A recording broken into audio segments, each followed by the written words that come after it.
Hi, everyone. Welcome back to the Silent Chrysalis. We're in episode 3 today. It's exciting to get going. And we're going to talk a little bit about what we go through every month and how that cycle changes for us and what it means. And for me, for the longest time, it's always like been this negative connotation to me. I don't know. But again, we always have Lucy with me to my I can't ever tell my directions. But today I'm so excited to also bring on Liz, who just loves to help moms explain all of this to their daughters. And so I thought she was a perfect person to bring on today to help us talk about this and the joys of it and how we can also bring that conversation to our daughters. And then Lucy, we have on the other end, who's always going through the menopause. And so we can talk about that whole cycle of what that means for us to be as women and what we can do to really embrace it rather than have that negative aspect to it. So, Lucy, why don't you take it away and tell us a little bit? I was gonna say, are you really wanting me to talk about what's not the negative aspect of this? Yes, Because I do. I've had an absolute shit time. That's okay. Like honestly, and when I look back, going back to my 30s, after my second, that's when I noticed my hormones first started to change. Now that I can look back, and I started having horrendously heavy flows every month to the point where for at least a couple of days I was nervous about leaving the house. Some days I bring an extra change of clothes to work because I was that concerned about, those mishaps that happen.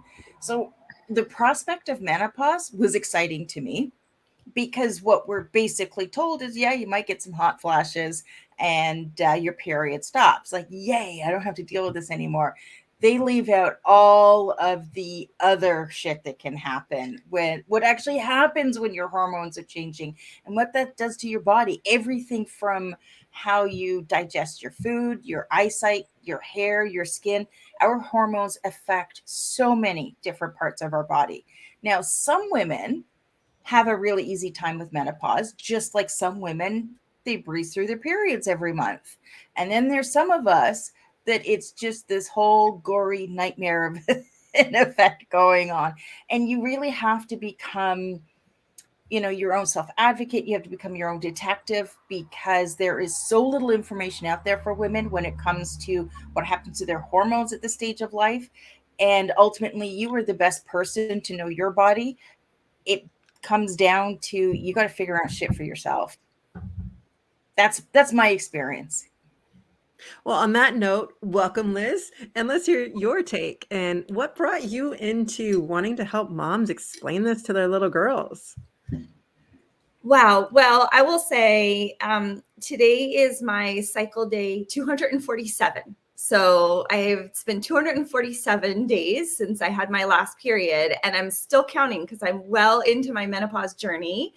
And I am having my own experiences, Lucy, which definitely it has made me shift the way I think about self-care, and it's made me shift in terms of how I think about my body and what I need as a human being right now, for sure. And it's such an interesting part of this process to be like where my hormones are winding down, just as my 12-year-olds are ramping up as she goes through puberty and, has her own experience with her cycles. So in some ways, I think there's beautiful camaraderie in that, in just the way that our ages happen to line up for this process together. And other times it makes those moments a little bit challenging because we can both feel raw at the same time. And I have to really think about being the parent in those situations and sometimes putting my own emotions to the side so that I can help her, just feel her feelings and reflect and move through that back to a more even keel. I am on a mission to give our tweens and teens a healthy start to their cycle.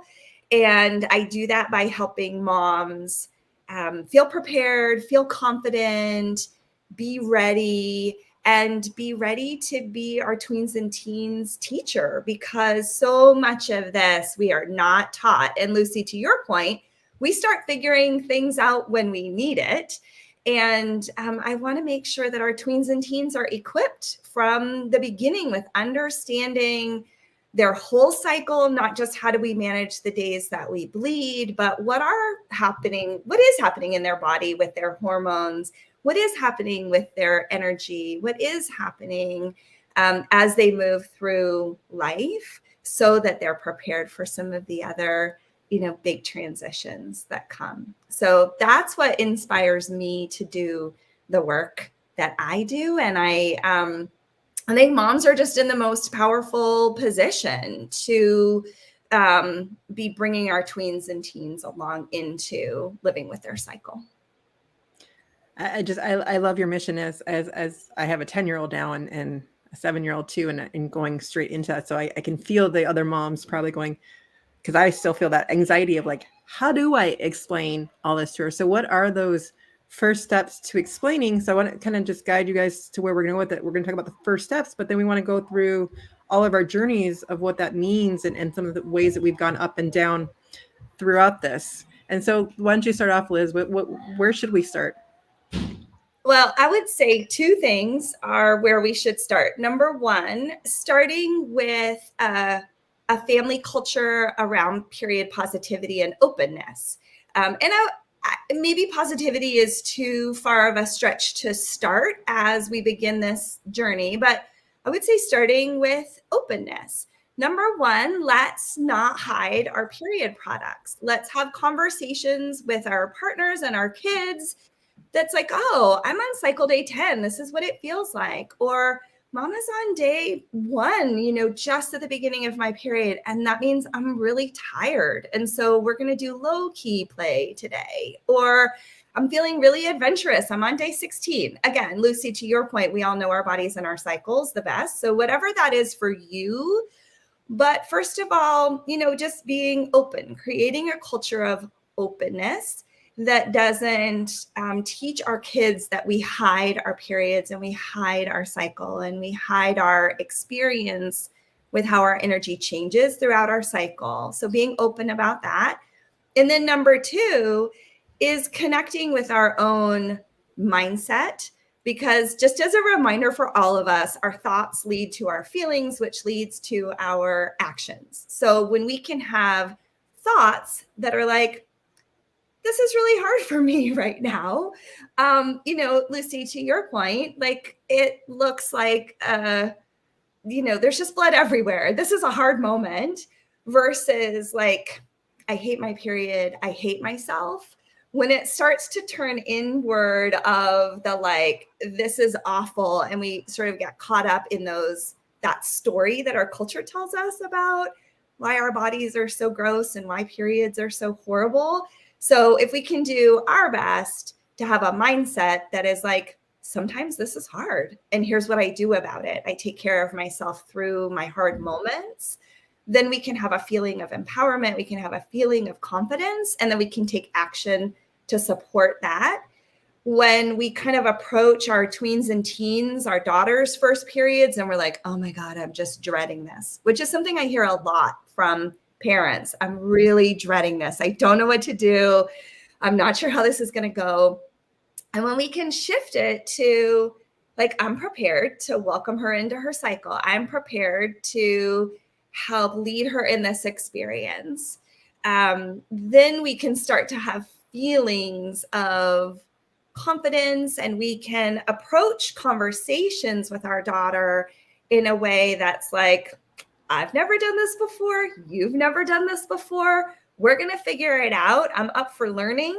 And I want to help you have your best experience so that you have a healthy, positive experience. And then maybe that leads people to taking a moment to just reflect on your own experience of your first period or your early periods. Is there anything about that experience that you want to pass on or affirm for your daughter? And are there things that you're like, I did not like how that went for me, so I'm going to do it better? Well, then you've got time to understand what your daughter needs and wants and how you might do that. Now you say that, like looking back, I'm not even sure, like I really remember like I can't even remember what grade I was in. I think it was 4th grade, but I'm not even positive. I don't know if that's good or bad, but it was just like always a thing. And I can remember in high school, like just always having bad cramps and stuff. But I didn't generally like focus on it as much. I don't know. How about you, Lucy? I'm gonna say I think I was like grade 7, and all of the girls, we were having it, and we had our thing where we used to call it, "Oh, I need my purse this week," I because like that.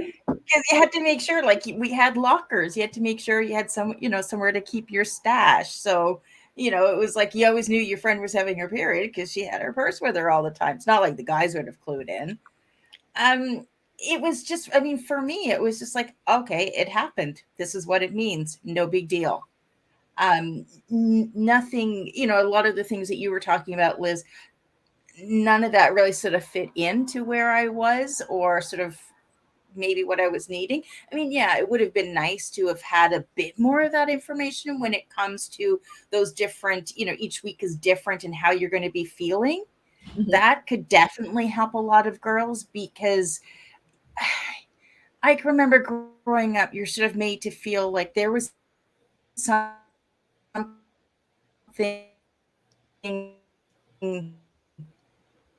there was something wrong with you because you were being bitchy that week. And it's like, well, Lucy, you broke up when you were saying and something. having that, I certainly, it would have been a different experience if my mother was sort of more on getting it.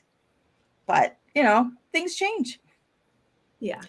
I like that we're even having this conversation, because honestly, when I first started talking to Liz, I was almost kind of hesitant, because but I know I need to start having these conversations, especially having Bella. I mean, my daughter is coming to that age where it's like, if I don't start to feel comfortable having these conversations, I mean, yeah, I've talked with women all along about it, but it's just being more open about it. And I love how you say, like, just being open in the household about it, because like that wasn't a thought. I know, Lucy, you had all boys in your household, right? Were you Yeah, that guys was, open about it? it's just not, I'm not going to have that conversation with my sons. I'm just not. It's my personal business, and you don't need to, of course my husband knows, but it's like, I'm not going to have those discussions with my sons. I'm just not. And so, yeah, I think it's up to how you're feeling or what your household consists of. And so I think my son, just because he's the oldest of two, like having 2 girls underneath him, kind of just overhears a lot of it and just is kind of intrigued, like, what's going on? Why are they talking about this? Why do they have to do this? And the whole training bra situation's coming up, where she has no desire whatsoever.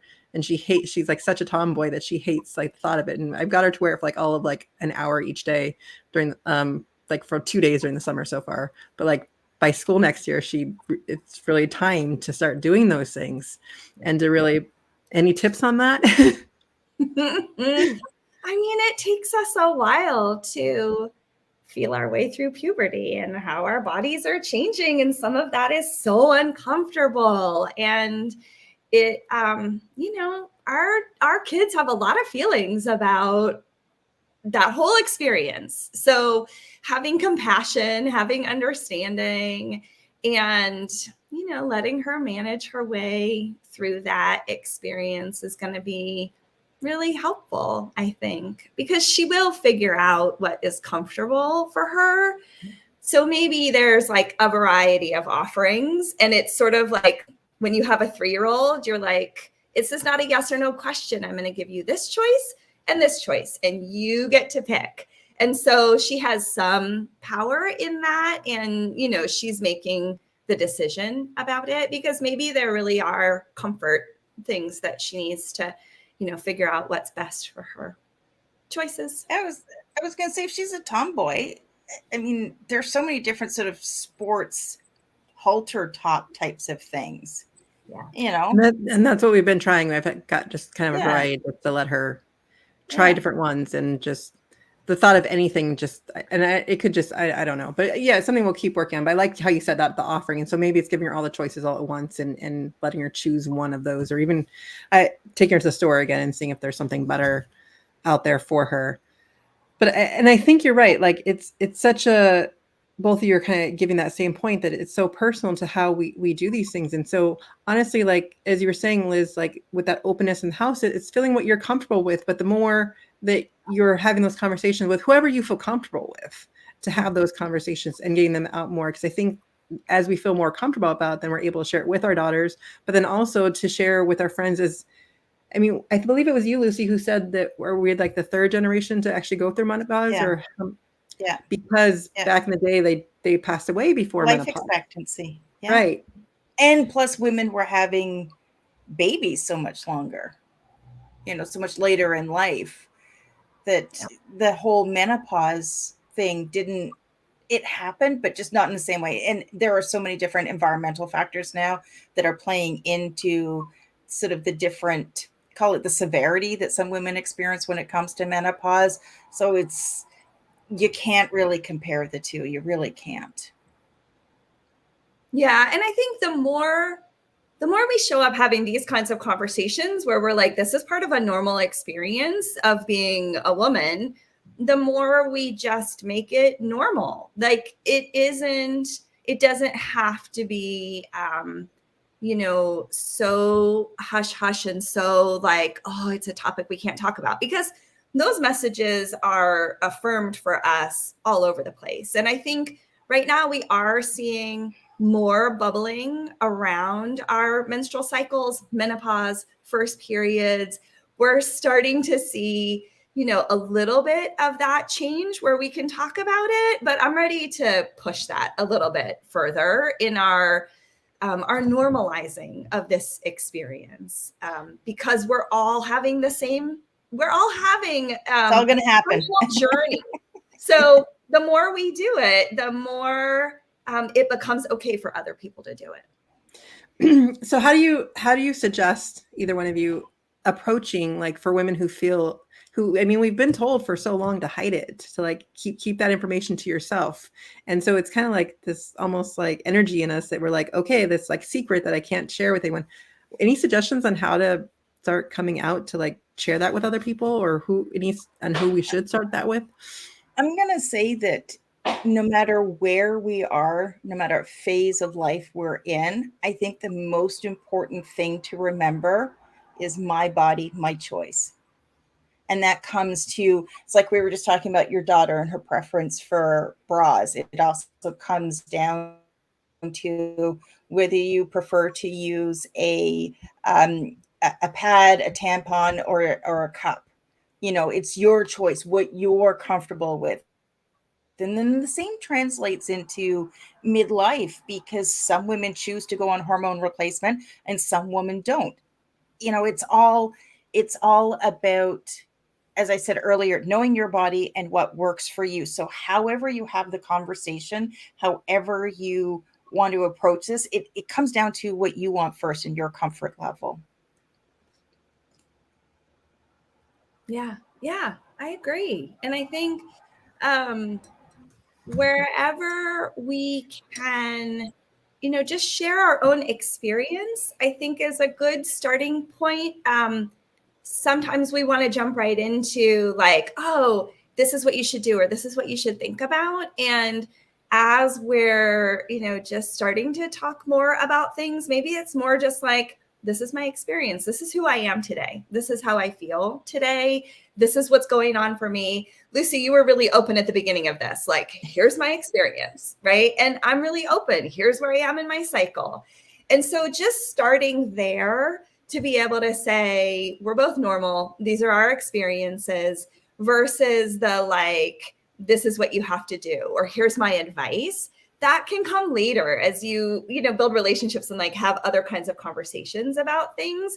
But the more we just show up authentically who we are today and are like, this is me and I'm happy to share about it. And then if people want to talk more, that's great too. But there can be that signaling of openness. I love that so much, because I think a lot of times that we struggle when we talk to other women is we're afraid of that judgment. We're afraid of that advice, or they cut you off because they're like, well, I know what you should do.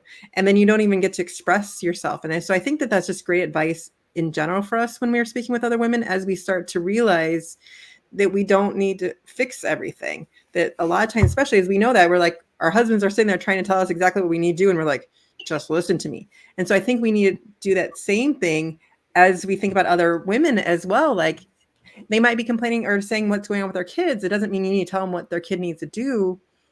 or as you were saying, like just giving suggestions to what Bella might do and thinking about her comfort level and give such ideas of how to be more open about listening to each other. And we don't need to always have that fix it, which I think always comes in. And then that's where the judgment, I think, where we feel that. And then we're all of a sudden like, oh, I can't be vulnerable. I can't show who I am because they're just going to judge me for it or tell me how to do things and I'm doing them wrong.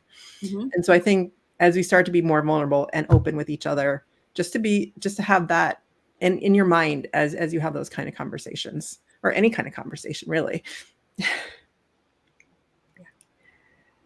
And so I was going to ask you, Liz, and now I forgot. My brain's going a little bit today as I was you get distracted, right? Because I do have 3 kids off in there, and they actually made it all the way up screaming to the room.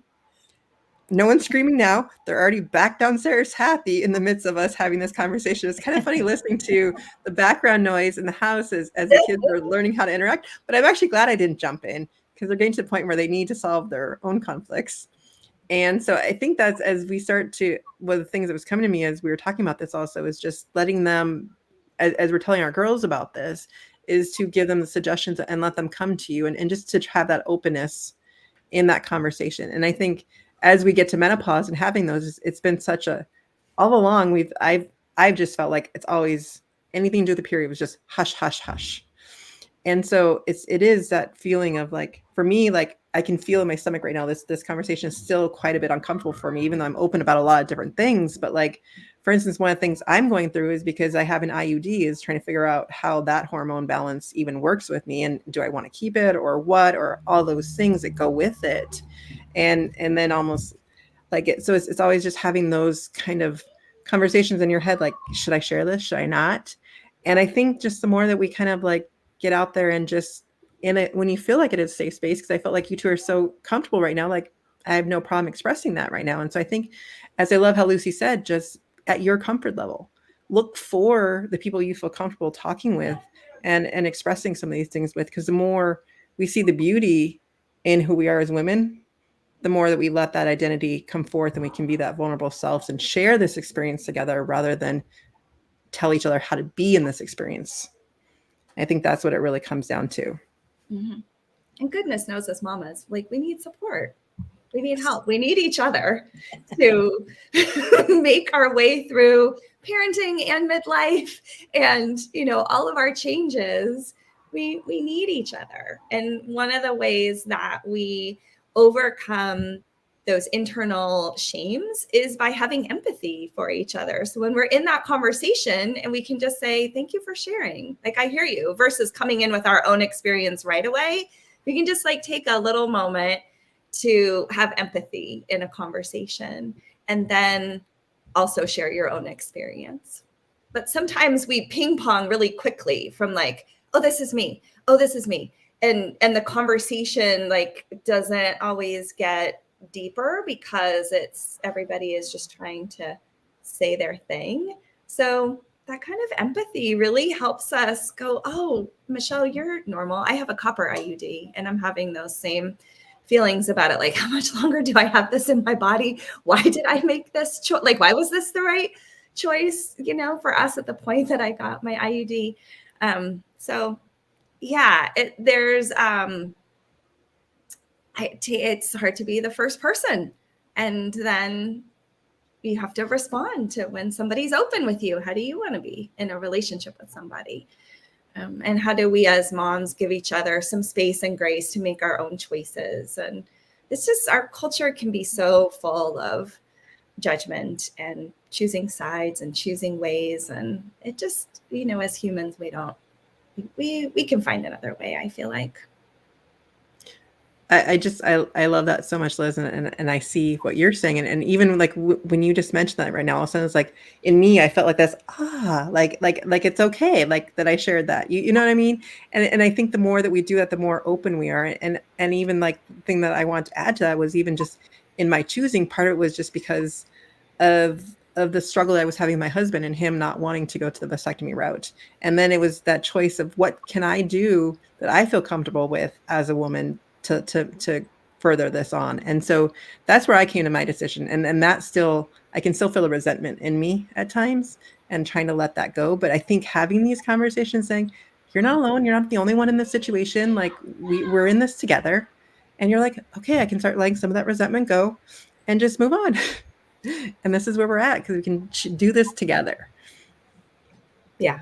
Yeah. Yeah. Oh, I feel that. I get it. On that note, I think we're getting close to running out of time. So Lucy, why don't you remind everyone how to get a hold of you? Okay, you can find my podcast, The Roller Coaster of Midlife, on all of the major platforms, including Apple. And you can also watch the video content versions on YouTube. Any final words about our topic today, Lucy? Ultimately, I think you always have to be you. You be you. However you design that, whatever you feel works for you. I think that's the most important thing, is to stay true to who you are and stand in your own authenticity. Thank you so much. Liz, thank you so much for joining us today. Tell everyone how they can get a hold of you and those struggling moms out there who want to talk to their tweens. How can you help them? Yeah. Oh, great. Thank you. Well, you can find all of my information at raisingflora.com.